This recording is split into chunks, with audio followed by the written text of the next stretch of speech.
Let's go, T-Dawg. We got this shit.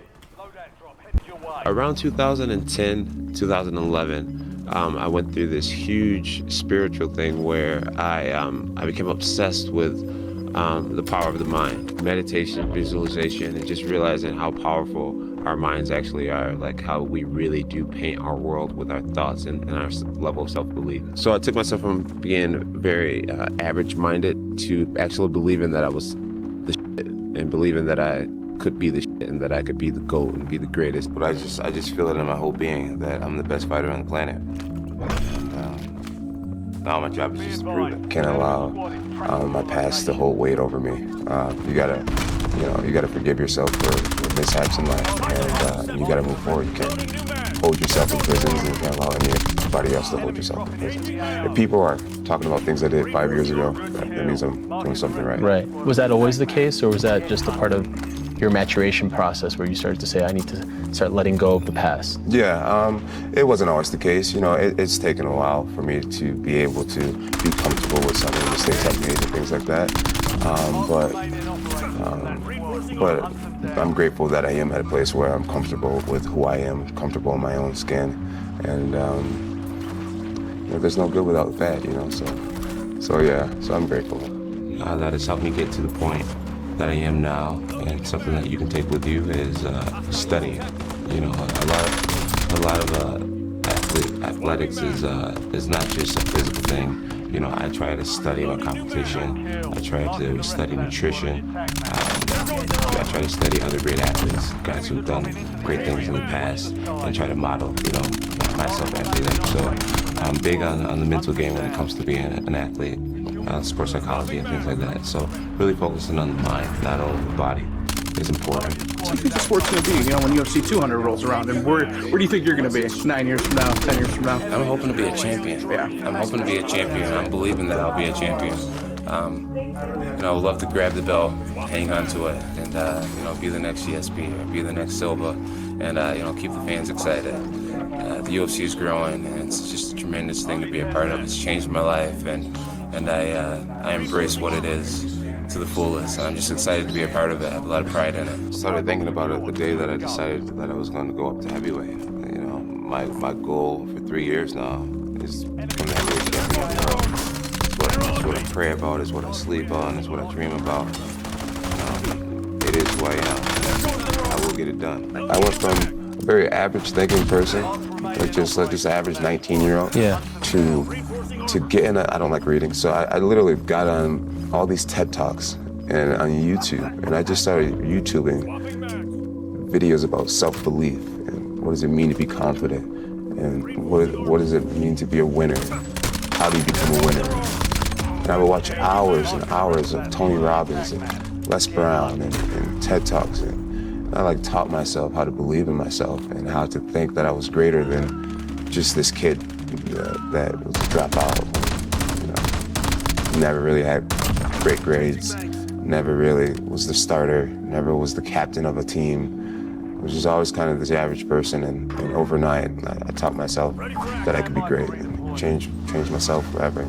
I'm forever grateful, and I'm never going back. I would say throughout my martial arts career, the biggest life lesson that I've learned is the power of the mind, and just how important it is to look at yourself at a high regard and to believe in yourself. I think in order to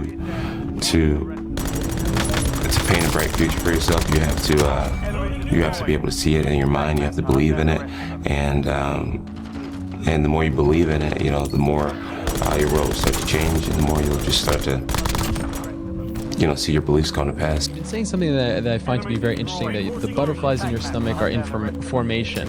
I've never heard that before. I think it makes a lot of sense. What do you mean by that? Elaborate. What I mean by it? Okay, so butterflies in formation. Basically, it means when you have butterflies and you're feeling anxious and you have anxiety or nervous, that's when you're most powerful, I believe.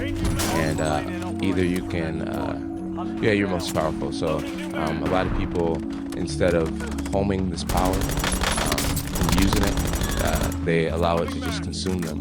You know, there's another quote that says, a big challenge, a big pressure is like a fire. It's like a raging fire. Either you can allow this fire to consume you and just take you over completely, or you can gain control of this fire and harness it, and you blow it right at your opponent, like Dragon Ball Z style. I have a good way of detaching something inside of me and seeing what's happening. And okay, oh no, it's not over. All you gotta do is just do this, do that, do that. You get what I'm saying? Yeah. So I'm not necessarily meditating these days, but I do have the capability of taking away who I actually am at this point and realizing that this is just a situation. This isn't my final destination. This is just a small moment in time that I'm going through right now. You get what I'm saying? Right. I get what you're saying. So that's my form of meditation. I step away from terrible situations and look at myself as if it's the future. And I'm looking back on what's happened to me and what's happening. And I say, okay, how can I get myself out of this? How can I make this better? What do I need to do to turn this around?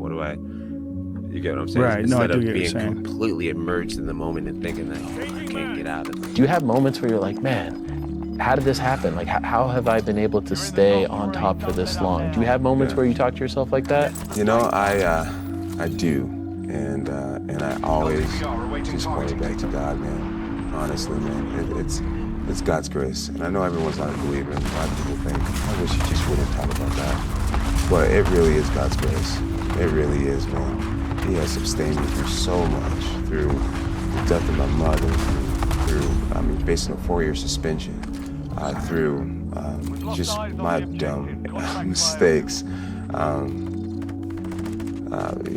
He's probably protected me in ways that I don't even know he has. But really, I just pointed to God's grace, man. And I wear this tattoo on my chest, Philippians 4:32, that I can do all things through Christ who gives me strength. And I genuinely believe that I can do anything. And I'm not surprised that I'm still here. And I believe that I could possibly be here a decade from now. It's amazing for a guy who I believe was a janitor, right? And you got into this because you needed to get some money for diapers, right? Yeah, I was applying to. I was a bouncer actually, making $50 a night, and I was applying to be a janitor because I would have benefits. Wow. And right when I was waiting to get the call back, someone wrote me on Twitter, a guy named Gary, a kid that I never met, and he said, "Hey, my cousin also wanted to meet you." Portland, New York, which is about 45 minutes away. Didn't have a car, and I was driving my fiance's car to commute over to these practices that I got on a Saturday night, and I was heading to my first practice that next Monday. The kid changed my life forever. He just planted a seed in my MySpace. Thanks for the assist, T-Dawg. It's never over. As long as you never quit, it's never over. A lot of people were surprised when they found out that you've been signing your name as Champ 2011. How did that come about? I believe in the law of attraction, and I believe that that you can speak things into existence. And I believe that when you know where you're going and you know what you want, the universe has a way of stepping aside for you. And me signing my signature with Champion 2011 on it, can't hurt me. It can't hurt me. It could only help me to believe it even more.